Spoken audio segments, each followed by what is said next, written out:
Hi and welcome to our second Salesforce how-to video. In the first video I showed you how to make a contact in Salesforce. This second video shows you the other features of a contact record. So we're on our newly saved contact record where you can see all the details you've already input. As you scroll down you'll see the CDF forms completed date section. So when a CDF is completed, the date on which it's done is saved here for your reference. Please don't forget the personal details section, which you might have already filled some of that in, but you need to of course amend it over time as necessary, such as if living arrangements change or if the young person begins to claim benefits. So now we scroll towards the bottom of the page, you'll see some other sections. These are called related lists. The most important of these is the impact assessment section. This is where CDFs that have previously been input into Snap are uploaded. This is done around the start of every month. There's also a button called Partner CDF Extra Questions. This is where you input the final 2 questions that are on the paper version of the CDF. These questions are also compulsory for young people and should be asked each time a CDF is completed. If we click on the Partner CDF Extra Questions button, it takes you to a brief set of fields. Simply select the date and the method, the CDF of how the CDF was completed, and the responses to the 2 questions, which are around the interest in business and enterprise and the areas of employment interest. Finally, you would search for the young person's name to attach the responses to their record.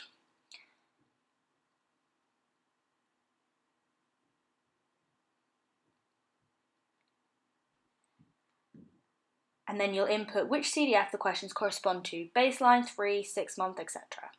We'll fill out these responses, just then we can save the page.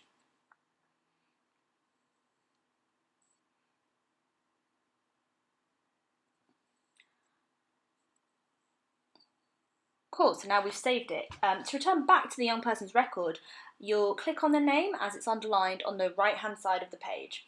And if we scroll down, we'll see now there's an entry under Impact Assessments which you can click on, and it'll take you to the details that you just input.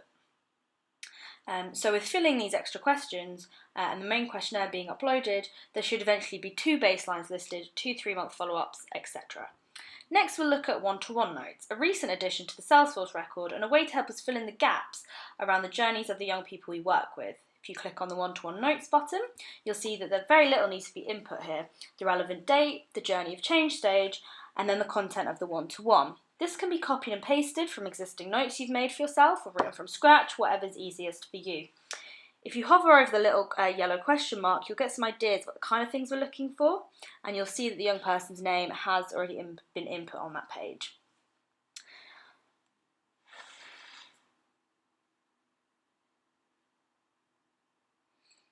So here I'm just typing in some ideas of what you could write in this section.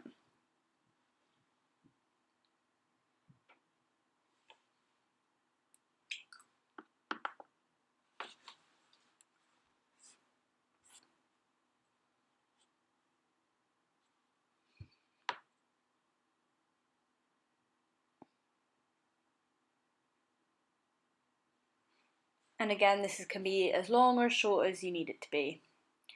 So when you click save, you'll see the completed entry. Once again, if you click the young person's name, which is underlined, you'll be taken back to their contact record.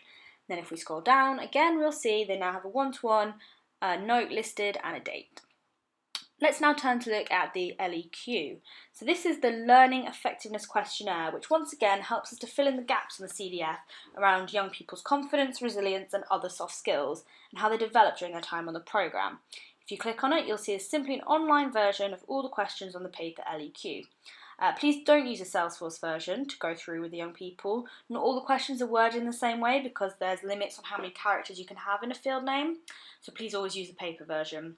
An LEQ must be done every time a CDF is completed, and when it's saved you'll find it in the LEQ related list, so you can refer back to it at a later date.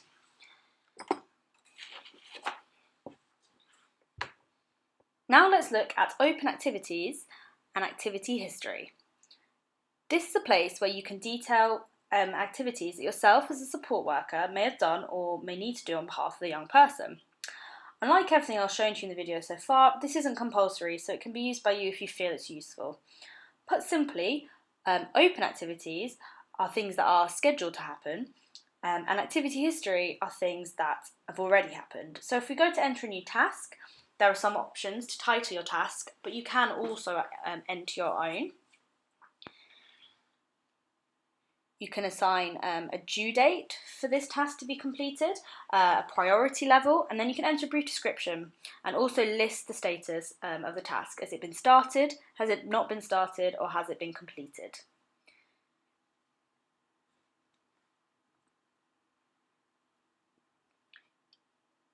You can also set this task to reoccur if needed, or set yourself a reminder to complete it. If we save this, we'll now see on the contact record it's listed as an open activity, i.e. it's something that needs to be completed. Say we have now completed this task, we move it to our activity history by clicking on the title of the task.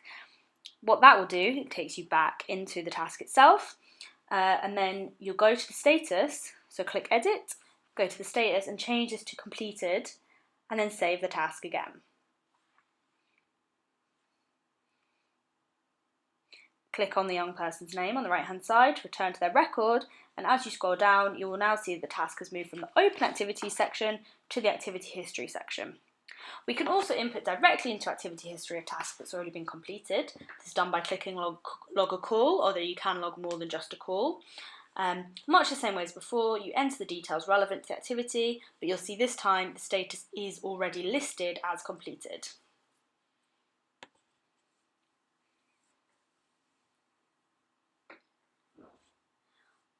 Much the same way as before, we'll save this and then we'll scroll down to the activity history section and we'll see our new activity listed.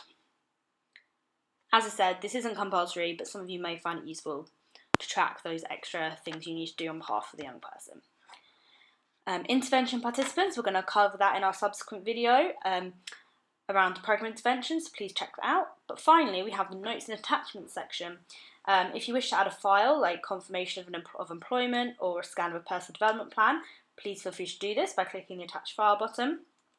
We prefer if you don't use the notes function in this section. We're unable to run reports on how many there are or when they were completed, so that's why we've put in place this one-to-one notes section instead, which allows us a bit more functionality in what we can do with it. Yes, that's our contact record. Thanks for watching. Don't forget to watch the other videos in the series using the links below.